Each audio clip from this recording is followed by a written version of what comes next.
dan semoga membalas kebaikan pula kepada para jamaah yang sudi berhadir di tempat ini untuk mempelajari bagian dari agama, yaitu fikih ibadah. Kaum muslimin rahimani wa rahimakumullah, insyaallah sore ini kita akan membahas bab yang kelima, al-babul khamis fi salatit tatawwu'.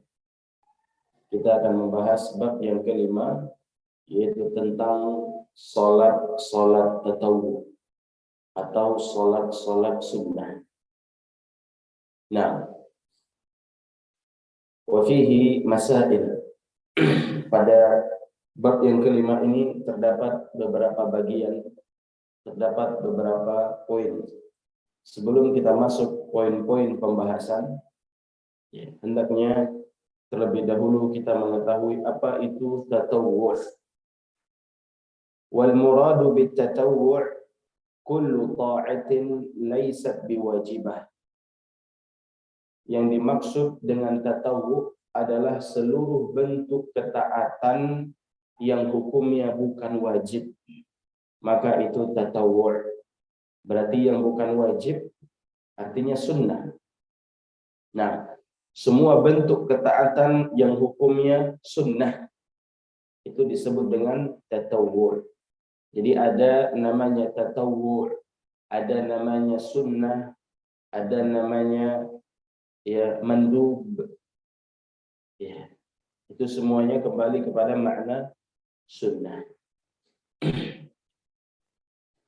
Masalah yang pertama atau bagian yang pertama, fadluha wal hikmah min masyru'iyatiha. Bagian yang pertama, poin yang pertama, yaitu tentang keutamaan ibadah sunnah.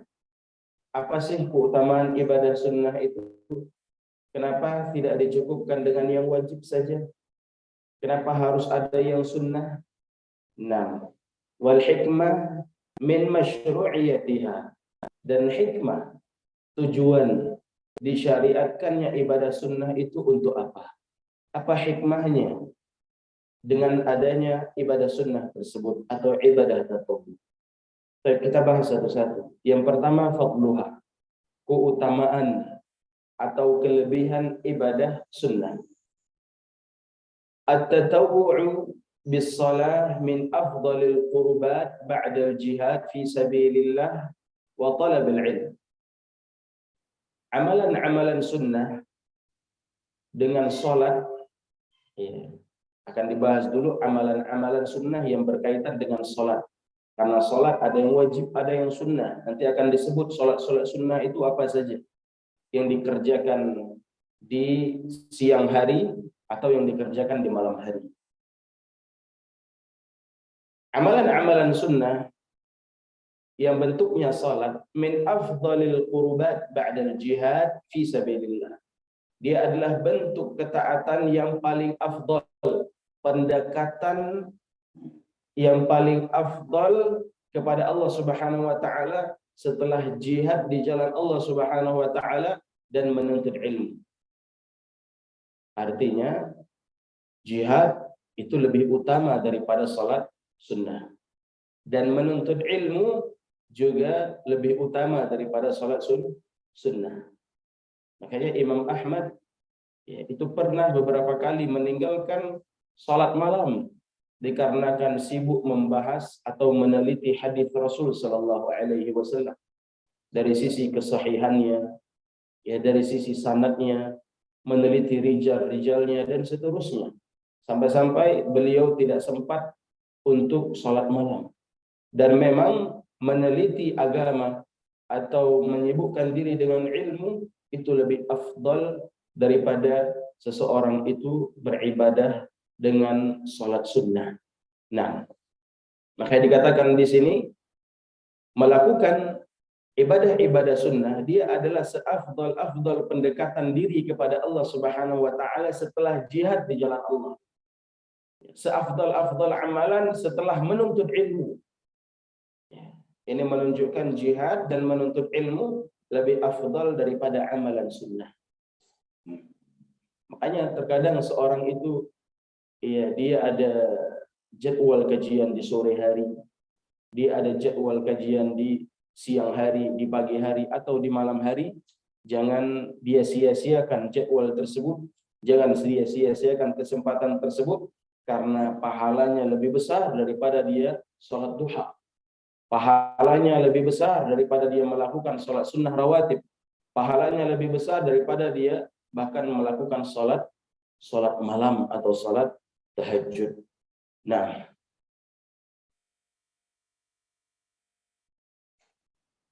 limudawamatin Nabi sallallahu alaihi wasallam ala taqarrub ila rabbih binawafil salawat. Ya. Kenapa amalan sholat sunnah ini menjadi amalan yang paling afdal atau amalan pendekatan diri kepada Allah Subhanahu wa taala yang paling afdal setelah jihad dan menuntut ilmu? Karena limudawamatin Nabi, karena Nabi sallallahu alaihi wasallam terus menerus mendekatkan diri kepada Allah Subhanahu wa taala binawafil as-salawat. Nabi terus mendekatkan diri kepada Allah Subhanahu wa taala dengan amalan-amalan sunnah, dengan amalan-amalan nafilah yang berkaitan dengan salat. Wali hadis Abi Hurairah, sebagaimana hadis Abu Hurairah radhiyallahu anhu, Nabi sallallahu alaihi wasallam bersabda, "Innallaha ta'ala qala man 'ada li waliyan faqad adantuhu bil harbi. Wa ma taqarraba ilayya 'abdi bi syai'in ahabbu ilayya mimma aftaradtuhu alayhi. Wa ma yazalu 'abdi yataqarrabu ilayya bin nawafil hatta uhibbahu." Kata Allah Subhanahu wa taala dalam hadis qudsi, barang siapa yang memusuhi waliku, maka aku mengumumkan perang dengannya. Wa ma taqarraba ilayya 'abdi, dan tidaklah seorang hamba mendekatkan diri kepadaku bi syai'in, dengan sesuatu yang paling aku cintai dari perkara-perkara yang telah aku wajibkan kepadanya. Wa ma yazalu 'abdi yataqarrabu ilayya bin nawafil, dan tidaklah seorang hamba yang mendekatkan diri kepadaku dengan amalan-amalan sunnah, dengan amalan-amalan nafilah, hatta uhibbahu, sehingga aku mencintai dia karena dia telah mengamalkan amalan sunnah. Dan ini keutamaannya. Artinya mengamalkan amalan sunnah, apakah bentuknya dari amalan-amalan salat atau puasa atau amalan sunnah lainnya, ini semua akan mendatangkan kecintaan Allah Subhanahu wa taala kepada kita. Membuat Allah Subhanahu wa taala cinta kepada kita. Nah, dan ini keutamaannya. Baik. Kemudian hikmah, tujuan disyariatkannya amalan sunnah. Keutamaannya sudah. Sekarang tujuannya untuk apa? Waqad syara'a subhanahu at-tatawwu' rahmatan bi'ibadihi.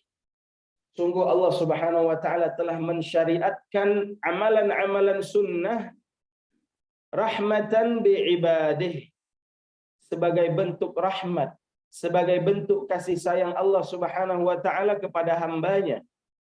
Ingat, berarti amalan sunnah bukan untuk menambah beban kepada hambanya, bukan untuk menambah rasa capek, rasa letih, rasa repot kepada hamba-hambanya. Tapi amalan sunnah itu disyariatkan oleh Allah Subhanahu wa taala untuk hambanya sebagai rahmat, sebagai bentuk rahmat dan kasih sayang Allah Subhanahu wa taala kepada kita. Ya. Nah, faja'ala likulli fardhi tatawwu'an min jinsih, dan Allah Subhanahu wa taala jadikan pada setiap amalan-amalan wajib ada amalan sunnahnya dari jenis yang sama.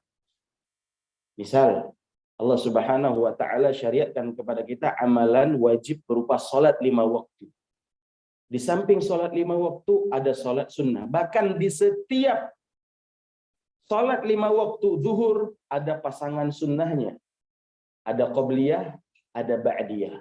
Begitu juga dengan asar. ada qabliyah walaupun tidak ada ba'diyah. Begitu juga dengan maghrib, ada ba'diyah, ada qabliyah.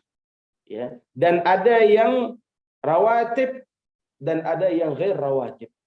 Ya. Ada yang ditekankan untuk dikerjakan, ada yang tidak ditekankan untuk dikerjakan, tapi amalannya tetap dihitung sebagai amalan tatawwu atau amalan sunnah. Semua ini rahmat bagi hamba-hambanya. Nah, liyazdadul mu'min imanan wa rif'ah fid darajat bi fi'li hadhihi tatawwu. Tujuannya agar bertambah keimanan orang-orang yang beriman, wa rif'ah dan ketinggian derajat bi fi'li hadhihi tatawwu, dengan mengerjakan amalan-amalan sunnah ini. Bukankah itu bagian dari rahmat dan kasih sayang Allah Subhanahu wa taala? Dengan adanya amalan-amalan sunnah, maka akan memperbanyak atau meningkatkan iman kita dan meninggikan derajat kita di sisi Allah Subhanahu wa taala, sehingga Allah makin cinta kepada kita. Walitukmilal faraid, dan hikmah lainnya, amalan sunnah itu untuk menyempurnakan amalan-amalan wajib. Ya. Untuk menyempurnakan amalan-amalan wajib. Umpamanya kita sholat wajib tadi. Ya. Sholat wajib berjamaah ke masjid. Ternyata masbuk. Sempurna atau tidak?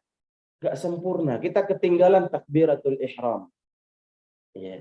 Kita ketinggalan 1 rakaat. Ya. Berarti pahalanya yang kita dapat tidak seutuh pahala orang yang sholat bersama imam mendapatkan takbiratul ihram. Maka untuk menyempurnakan kekurangan tersebut, ada sholat sunnah ba'diyah. Kita sholat, ya, umpamanya kita sholat ya zuhur ke masjid masbuk 1 rakaat, 2 rakaat, atau cuma dapat 1 rakaat bersama imam. Tentunya pahala yang kita dapat tidak sama seperti pahala orang yang datang dari awal takbiratul ihram bersama imam. Maka bagaimana solusinya agar kita juga bisa mendapatkan pahala yang sempurna? Ya, ada ba'diyah zuhur.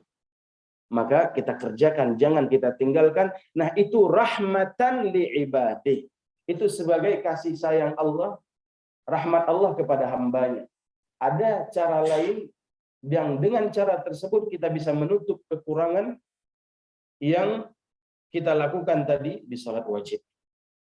Nah, wa tujbiru yaumal qiyamah bihadza at-tatawwu' fa innal fara'id ya'tariha an-naqs. Ya.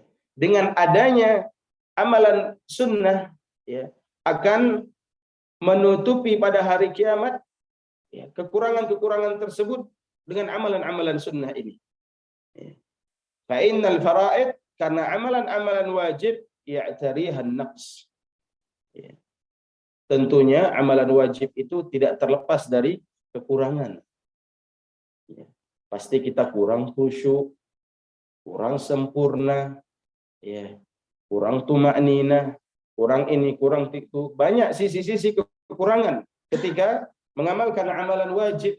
Maka untuk menyempurnakannya ada amalan sunnah. Sebagaimana dalam hadis Abi Hurairah, ini sebagai dalil tentang tujuan atau hikmah disyariatkannya amalan sunnah. Nabi SAW bersabda, inna awwala ma yuhasabu bihi al-'abdi al-muslim yawmal qiyamah as-salah fa in atammaha wa illa qila unduru hal min tatawwu' fa in kana lahu tatawwu' akmalatil fariidah min tatawwu'ih thumma yaf'al bisairil a'mal al-mafruḍah mithlu dhalik. Nabi SAW bersabda, sesungguhnya yang pertama kali, ya, amalan yang pertama kali yang akan dihisab oleh Allah Subhanahu wa taala kepada seorang hamba yang muslim pada hari kiamat adalah salatnya.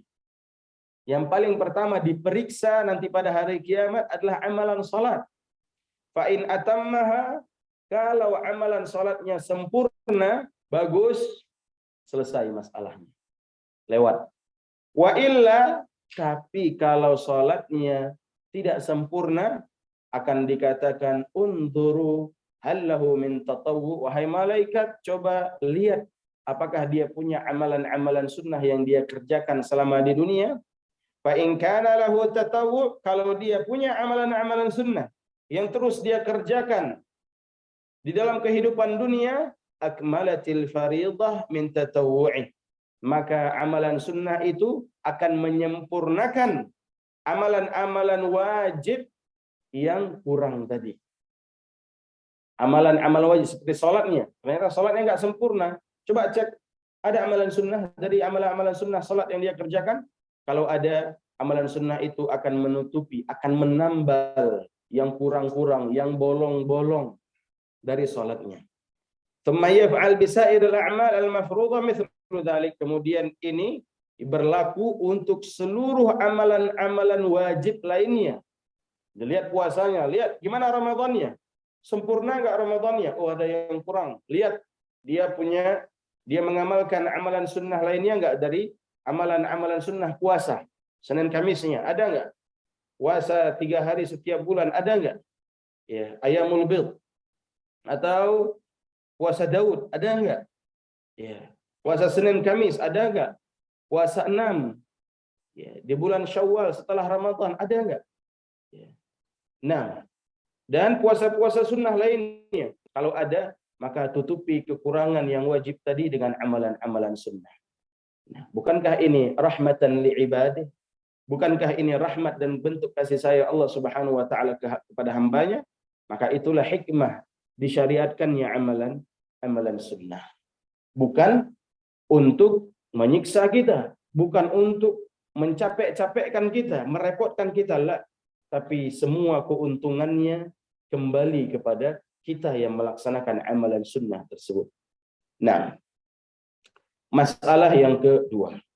Selesai masalah yang pertama tentang keutamaan dan tujuan disyariatkannya amalan-amalan sunnah.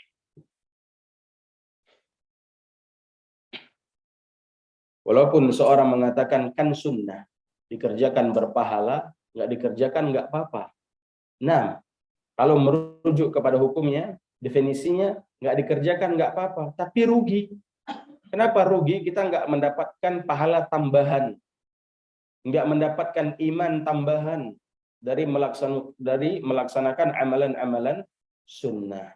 Karena sebenarnya sunnah itu disyariatkan oleh Allah dan Rasulnya bukan untuk ditinggalkan, bukan untuk disepelekan, tapi untuk dijalankan sebagai penyempurna dan sebagai pancingan untuk mendatangkan kecintaan Allah Subhanahu wa taala kepada kita. Al-mas'alatu tsaniyah. Bagian yang kedua, fi aqsamiha. Nah, macam-macam salat sunnah, jenis-jenisnya. Salatut tatawwu' ala naw'in. Salat sunnah itu ada 2. Ya, ada 2 macam. Ya. Jenis yang pertama, salawatun muaqqitah bi awqatin muayyanah. Salat-salat yang sudah ditentukan waktunya. Ya. Artinya tidak boleh salat kecuali di waktu itu. Ya. Wa tusamma bin nawafil al-muqayyadah, dinamakan dengan ya an-nawafil al-muqayyadah. Salat-salat sunnah yang terikat dengan waktu. Wa hadhihi minha ma huwa tabi' lil fara'id.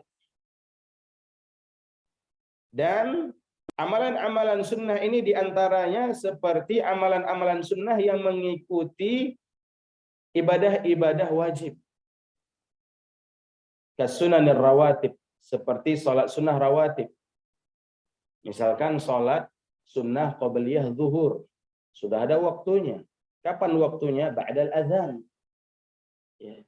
Tidak boleh dia melakukannya sebelum azan, atau dia melakukannya setelah sholat. Itu sudah lain lagi, itu sudah masuk ba'diyah. Nah, jadi dilaksanakan sesuai dengan waktunya. Tidak boleh keluar dari waktu tersebut. Wa minha ma laysa bitabi' ka salatil witr. Kemudian ada juga yang tidak termasuk mengikuti sholat wajib Ya, tapi waktunya telah ditentukan. Kasolatil witr, seperti salat witir. Salat witir itu waktunya telah ditentukan, terbatas. Kapan dilakukan? Dari ba'dal isya sampai sebelum subuh. Nggak boleh dia kerjakan sebelum isya. Nggak boleh dia kerjakan setelah subuh, apalagi di siang bolong. Ini yang disebut dengan salat yang telah ditentukan waktunya. Ada yang waktunya pendek, ada yang waktunya panjang seperti salat witir. Nah, wadduha wal kusuf, begitu juga waktu duha telah ditentukan waktunya. Kapan waktu duha? Dimulai matahari naik setinggi setombak sampai sebelum waktu zuhur. Itu waktu duha. Nggak boleh dikerjakan sebelum itu atau setelah itu. Setelah zuhur. Atau dikerjakan ba'da subuh. Ba'da subuh tidak bisa langsung mengerjakan duha. Wal kusuf, begitu juga salat kusuf telah ditentukan waktunya. Kapan? Ketika terjadi kusuf. Ketika terjadi gerhana. Apakah gerhana bulan atau gerhana matahari. Dan kapan seorang itu sholat gerhana? Ya ketika melihat gerhana. Sehingga kalau tidak melihat gerhana, tidak ada sholat gerhana. Baik itu gerhana bulan atau gerhana matahari. Ya. Tidak boleh seorang itu sholat gerhana dengan informasi. Ya. Hari ini di Aceh akan terjadi gerhana. Ya. Pukul sekian, sekian, sekian. Sampai jam tersebut, ya, kita lihat, nggak ada gerhana. Biasa-biasa aja, aman-aman aja langit. Ya. Maka tidak disyariatkan sholat gerhana. Karena sholat gerhana sama seperti ibadah-ibadah lain, seperti puasa. Dia berkaitan dengan ru'yah. Dengan ru'yah, melihat. Terkadang nampak di Banda Aceh, nggak nampak di tempat kita. Nampak di Banda Aceh, nggak nampak di Medan. Ya. Maka tidak disyariatkan karena berkaitan dengan ru'yah. Ya. Karena kata Nabi SAW, fa'in ra'aitumu, kalau kalian melihatnya, fasallu, wa tasaddaqu, wa kabbiru, hatta yankasifah. Kalau kalian melihatnya, maka sholatlah, bertakbirlah, bersedekahlah, sampai ya gerhana tersebut hilang. Nah, berkaitan dengan ru'yah. Jadi ini waktu-waktu sholat yang berkaitan dengan waktu. An-naw'u tsani, jenis salat sunnah yang kedua, salawatu ghairu mu'aqqitah bi awqatin muayyanah wa tusamma bin nawafil al-mutlaqah. Yang kedua, salat-salat sunnah yang tidak berkaitan dengan waktu, tidak terikat dengan waktu, dan ini dinamai dengan salat sunnah mutlak. Dinamai dengan salat sunnah mutlak, seperti salat sunnah wudu. Ya, orang habis wudu dia mau salat sunnah mutlak. Ya, maka ini tidak berkaitan dengan waktu. Atau salat tahiyatul masjid. Ya, tidak berkaitan dengan waktu, tapi berkaitan dengan kapan saja dia masuk masjid, dia salat tahiyatul masjid. Tidak berkaitan dengan waktu. Apakah malam, siang, subuh, sore. Ya. Nah, ini namanya salat sunnah mutlaqah. Jadi kalau kita simpulkan, salat sunnah tadi terbagi menjadi dua. Yang satu berkaitan dengan waktu, terikat dengan waktu. Yang satunya lagi tidak terikat dengan waktu. Wan naw'ul awwal anwa' muta'addidah ba'daha akid min ba'd. Jenis yang pertama, salat sunnah yang berkaitan, yang terikat dengan waktu, muta'addidah. Ba'daha akid min ba'd. Jumlahnya banyak, sekian. Ya. Banyak, lebih banyak daripada yang tidak terikat dengan waktu. Ba'daha akid min ba'd. Sebagiannya ada bentuk penekanan terhadap sebagian yang lain. Artinya ada yang muakkad, ada yang ditekankan, ada yang tidak ditekankan. Ada yang rawatib, ada yang ghair rawatib. Wa akid anwa'uhu al-kusuf. Dan yang paling ditekankan dari salat-salat sunnah yang berkaitan dengan waktu tadi adalah salat sunnah kusuf, salat sunnah gerhana. Makanya ada khilaf di antara para ulama hukum salat gerhana antara sunnah muakkad dengan fardu ain. Ya. Atau antara fardu ain dan fardu kifayah. Ya. khilaf para ulama. Sebagian para ulama ada yang berpendapat salat gerhana itu fardu ain. Sebagian lagi mengatakan fardu kifayah. Ada khilaf. Sehingga ini menunjukkan begitu sangat ditekankannya salat khusuf. Tsummal witr. Kemudian salat sunnah yang sangat ditekankan adalah salat witir. Karena Nabi tidak pernah meninggalkan salat witir, baik beliau dalam keadaan berpergian, safar, atau dalam keadaan beliau mukim. Salat witir. Tsumma salatul istisqa. Kemudian di antara salat yang ditekankan adalah salat istisqa, salat minta hujan. Tsumma salatut tarawih. Kemudian salat tarawih ini juga ditekankan untuk dilakukan di masjid. Nah, bersama jamaah di bulan Ramadan.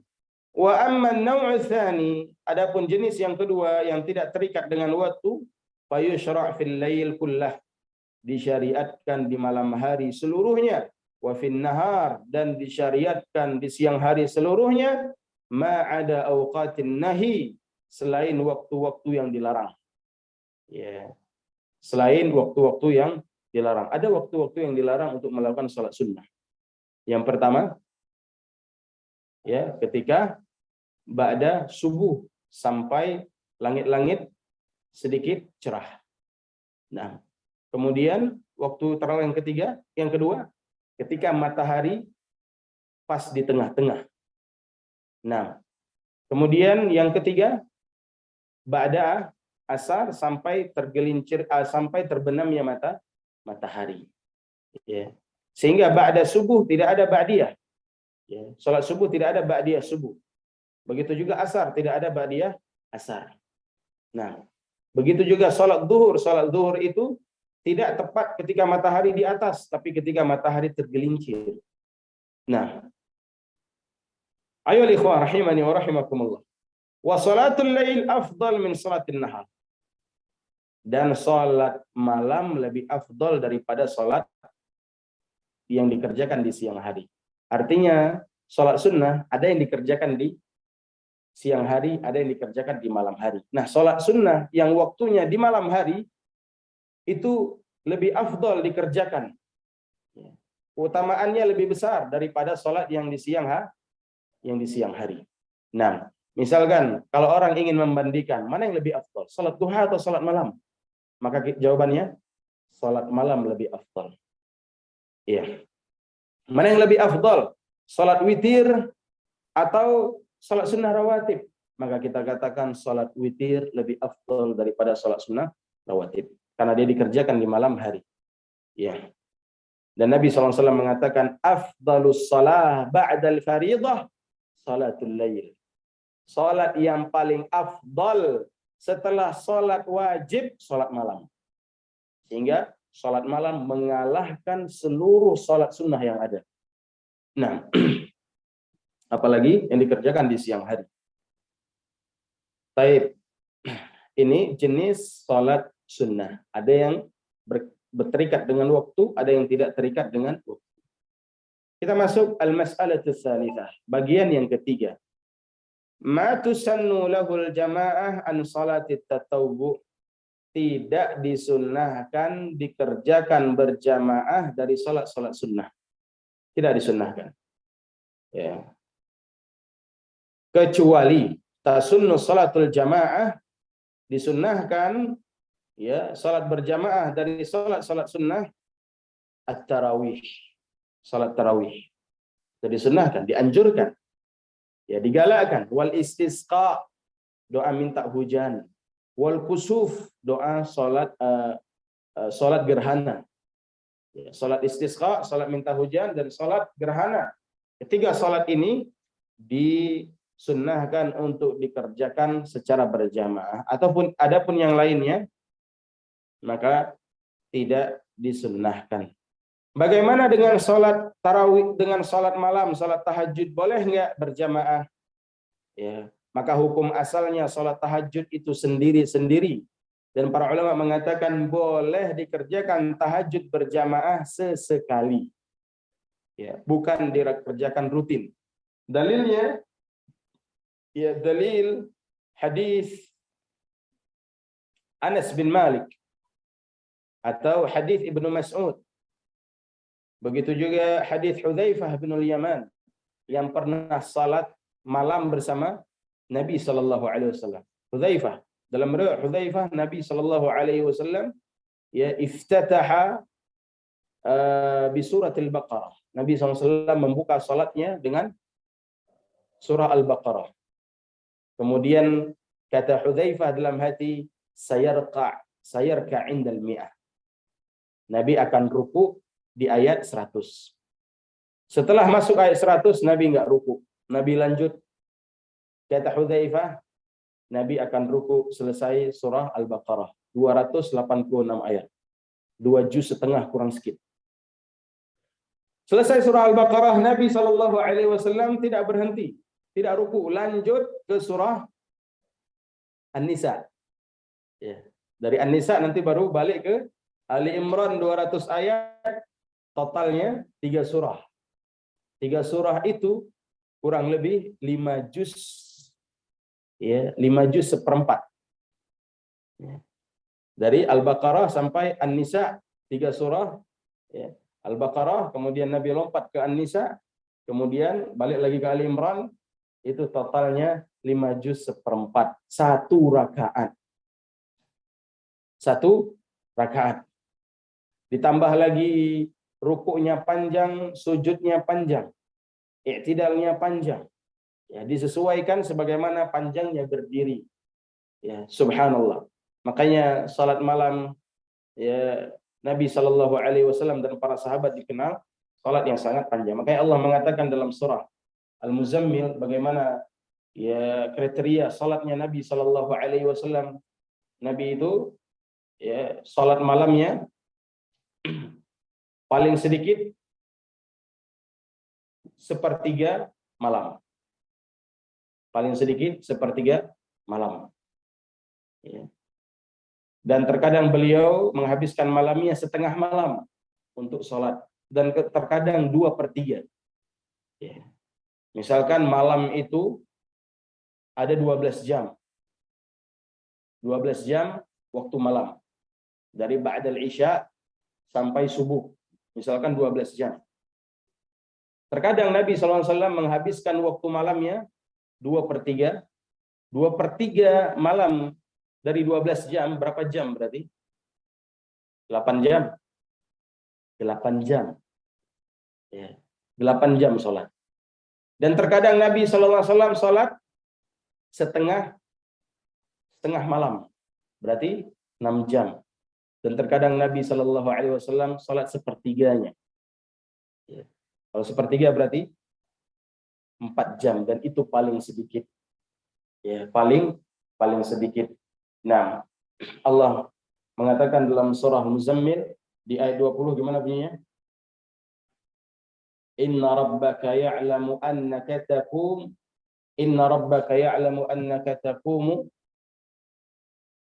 Naam. Thuluthul laili wa nisfahu wa thuluthahu wa ta'ifatun minal ladina ma'ak. Sesungguhnya Allah tahu bahwasanya engkau bangun di malam hari terkadang 2/3, terkadang setengah, terkadang sepertiga. Nah, itu Allah Subhanahu wa Ta'ala sebutkan bagaimana Nabi SAW menghidupkan malamnya. Jadi paling sedikit itu Nabi menghidupkan sepertiga malam dari jumlah malam yang ada. Bayangkan, ya, kita mungkin 10% ya, dari jumlah malam saja nggak sanggup. Misalkan jumlah malam ya 12 malam, 1 jam saja atau setengah jam saja kita kadang berat. Bagaimana lagi untuk sepertiganya, setengahnya? Wahakadha Rasul sallallahu alaihi wasallam. Makanya muncullah hadis Aisyah. Ya, Nabi sallallahu alaihi wasallam yusalli minal lail hatta tatafattar qadamah. Nabi SAW salat malam sampai bengkak kakinya. Ya. Sampai Aisyah mengatakan, lima tasna' hadza ya Rasulullah? Alaysa qad ghafarallahu laka ma taqaddama min dhanbika wa ma ta'akhkhar? Qala afala akuna 'abdan syakura? Ya Rasulullah, kenapa engkau salat sampai sedemikian?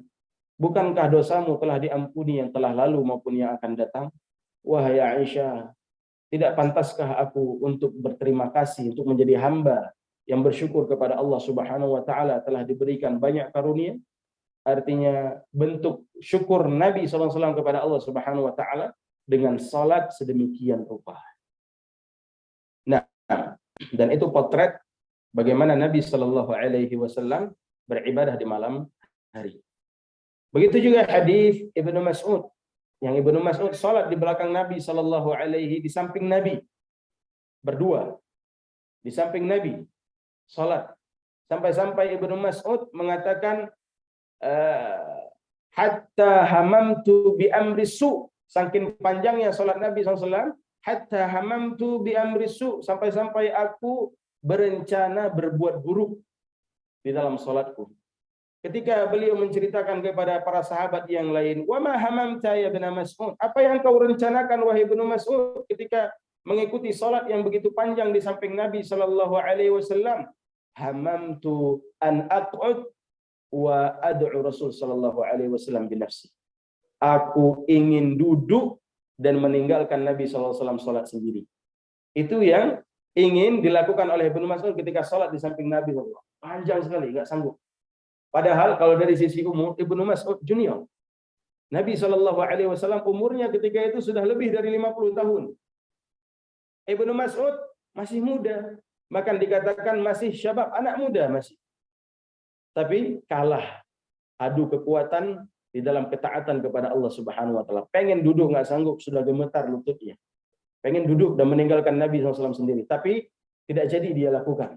Dia tetap bertahan walaupun capek, walaupun sudah mau KO, tapi dia tetap bertahan. Ya. Nah, begitulah gambaran bagaimana salat malamnya, dan itu menjadi dalil bolehnya salat malam berjamaah tapi sesekali dan tidak dianjurkan. Ya. Nah, dan tidak boleh dijadikan sebagai jadwal rutin.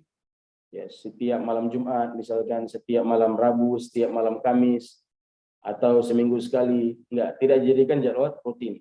Tapi sesekali saja, karena Nabi SAW tidak merutinkannya.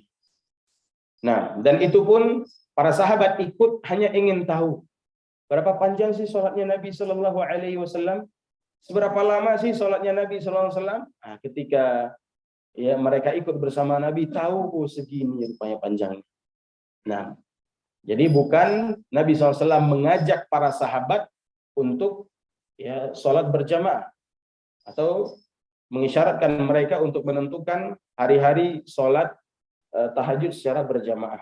Tapi para sahabat hanya ingin tahu seberapa panjang, dan tidak diingkari oleh Nabi SAW. Sekiranya diingkari nggak boleh berjamaah, tentunya Nabi SAW tidak akan ridha dan tidak akan mensetujui sholat tahajud secara berjamaah. Sehingga seperti Ibnu Utsaimin memberikan faedah dari hadis Hudzaifah dan Ibnu Mas'ud tersebut, bolehnya mengerjakan sholat tahajud berjamaah tapi tidak dirutinkan, sesekali saja. Nah, al-mas'alatul rabi'ah fi adadir rawatib, jumlah ya salat rawatib. Warawatib jam'u ratibah wa hiya daimah al-mustamirrah. Kata-kata rawatib itu diambil dari kata ratibah yang artinya daimah al-mustamirrah, terus menerus. Ya. Wa hiya tabi'ah lil faraid. Dan salat rawatib ini mengikuti salat wajib. Pasangannya salat wajib. Ya. Salat zuhur ada pasangan rawatibnya. Asar ada pasangan rawatibnya. 6. Di setiap salat wajib ada pasangan rawatibnya. 6. Wa faidah hadhihi rawatib annaha tujbirul khalal wan naqs alladhi yaqa' fil faraid. Jadi tujuan ataupun faedah salat rawatib ini untuk menutup lubang, menutup ya kekurangan yang terjadi di salat-salat wajib. Kama madha bayanuhu, sebagaimana yang telah lewat penjelasannya dalam hadis. Hadis siapa tadi? Dalam hadis Abu Hurairah. Nah, Wa adadur rawatib 10 rakaat.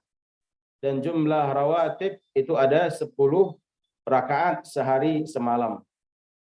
Dan dalam hadis yang lain ada 12 rakaat sehari semalam.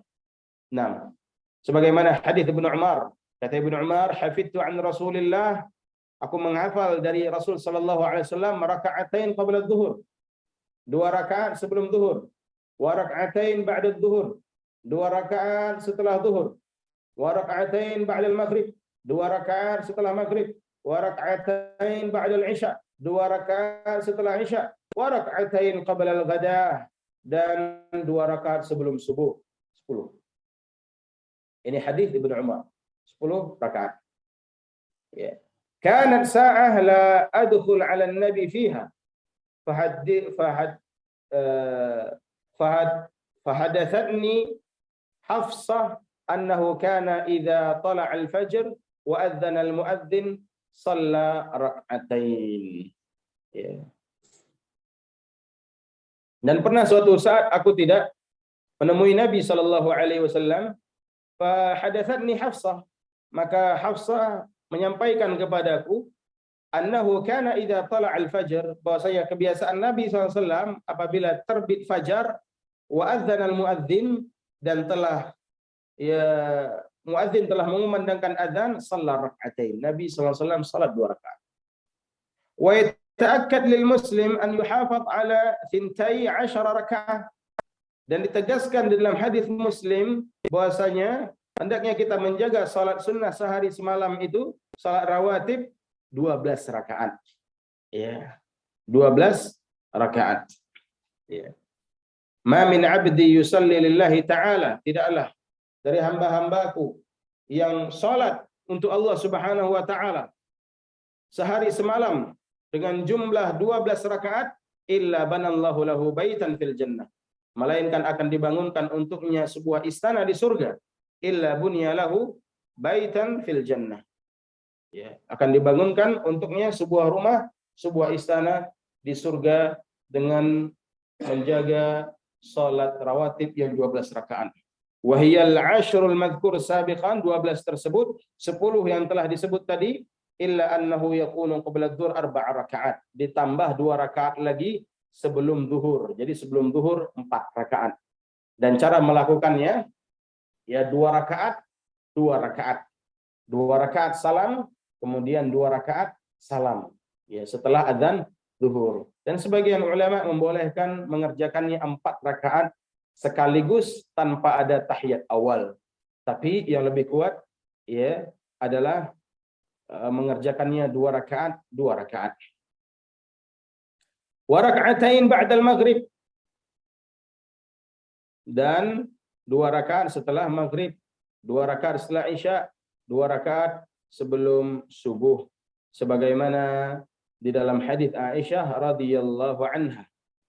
Nah, karena Nabi SAW la yada arba'an qabla dhuhr, Nabi tidak pernah meninggalkan 4 rakaat sebelum zuhur. Nah, yang terakhir, wa akad hadhihi rawatib, yang paling ditekankan dari salat sunnah rawatib di sini, raka'ata al-fajr, 2 rakaat sebelum fajar. Itu paling ditekankan. Ya. Nah, ini sangat ditekankan, sangat dianjurkan. Jangan sampai tinggal 2 rakaat setelah azan subuh. Jangan sampai tinggal. Bahkan sebagian para ulama berpendapat bolehnya mengqadha salat sunnah qabliyah subuh ya kalau dia ketinggalan. Umpamanya dia telat bangun. Ya. Pergi ke masjid sudah selesai qomat sehingga nggak sempat dia salat 2 rakaat. Begitu salat subuh selesai, dia boleh bangun untuk salat 2 rakaat, mengqadha salat sunnah fajar tadi yang dia tidak kerjakan bukan karena disengaja, tapi dikarenakan dia ketiduran karena ada uzur. Dan orang yang ketiduran itu dikatakan uzur, kecuali dia memang bermalas-malasan, ini lain cerita. Nah, sampai ada yang membolehkan mengqadha. Kenapa? Saking ditekankannya, karena pahalanya begitu besar. Karena Nabi SAW bersabda, raka'ata al-fajr khairun minad dunya wa ma fiha. 2 rakaat sebelum fajar lebih baik daripada dunia dan seisinya. Nah, dan ucapan Aisyah radhiyallahu anha tentang Nabi sallallahu alaihi wasallam, walam yakun yad'uhuma abadan. Nabi tidak pernah meninggalkan 2 rakaat fajar, 2 rakaat setelah azan subuh selama-lamanya, enggak pernah ditinggalkan oleh Nabi SAW sekalipun. Ini menunjukkan sangat ditekankannya dan hendaknya kita menjaga 2 rakaat setelah azan subuh. Jangan sampai ditinggalkan, karena kita akan menjadi orang yang merugi karena tidak mendapatkan keutamaan yang begitu besar, bahkan dia lebih baik daripada dunia dan seisinya. Nah, inilah 4 masalah yang kita bahas hari ini tentang keutamaan dan tujuan disyariatkannya amalan sunnah. Kemudian yang kedua, jenis-jenis amalan sunnah. Yang ketiga, ya, bahwa salat sunnah tidak disyariatkan untuk berjamaah kecuali tarawih, istisqa dan kusuf. Kemudian yang keempat, jumlah salat rawatib. Insyaallah bagian kelima dan seterusnya akan kita bahas di pertemuan yang akan datang. Semoga yang sedikit ini bermanfaat. Wassallallahu ala nabiyyina Muhammad wa ala alihi wa sahbihi wasallam. Kita cukupkan. Ada pertanyaan?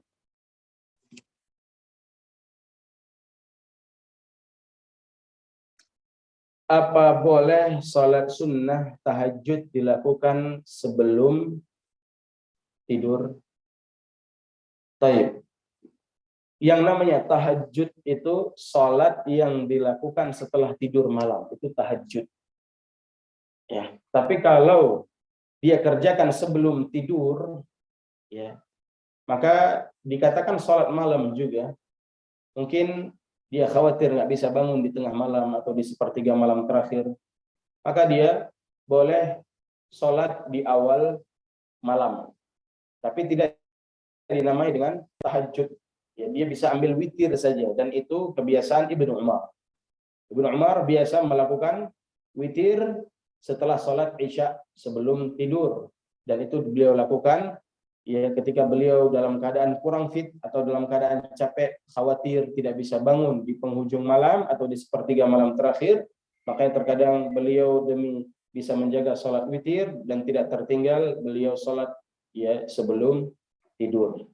Ya, namun tidak disarankan untuk sholat tahajud sebelum tidur, karena dia bukan tahajud. Tahajud itu setelah tidur. Apakah dia terbangun di jam 12, di tengah malam, atau di sepertiga malam terakhir. Tapi kalau dia mau sholat, maka diniatkan sebagai sholat witir. Sholat qabliyah dilakukan setelah mendengar azan di salah satu masjid atau manasah. Apakah dibolehkan? Sedangkan di masjid lain sedang dikumandangkan azan. Baik. Misalkan ini pertanyaan berlaku untuk laki-laki maupun perempuan ya yang ingin sholat qabliyah di rumah. Kalau di masjid jelas, begitu selesai azan di masjid dia langsung sholat. Tapi bagaimana orang yang sholat di rumah ingin melakukan qabliyah juga atau ba'diyah? Ini pertanyaan khusus di qabliyah setelah azan. Umpamanya yang menjadi patokan masjid ya di tempat kita itu yang mana? Misalkan di sebelah ini, di sebelah kiri kita ada masjid. Ya, dan kita mukim di sini, yang masjid kita ya ini. Maka patokan kita masjid ini. Ya, patokan kita adalah masjid ini. Sehingga kalau masjid ini sudah selesai azan, maka kita boleh melakukan salat qabliyah. Nah,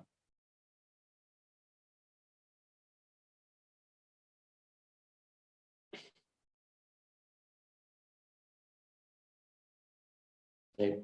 Kita cukupkan. Semoga yang sedikit ini bermanfaat. Wassallallahu ala nabiyina Muhammad wa ala alihi wa sahbihi wasallam. Subhanakallahumma wa bihamdika wa asyhadu an la ilaha illa anta wa astaghfiruka wa atubu ilaik. Assalamualaikum warahmatullahi wabarakatuh.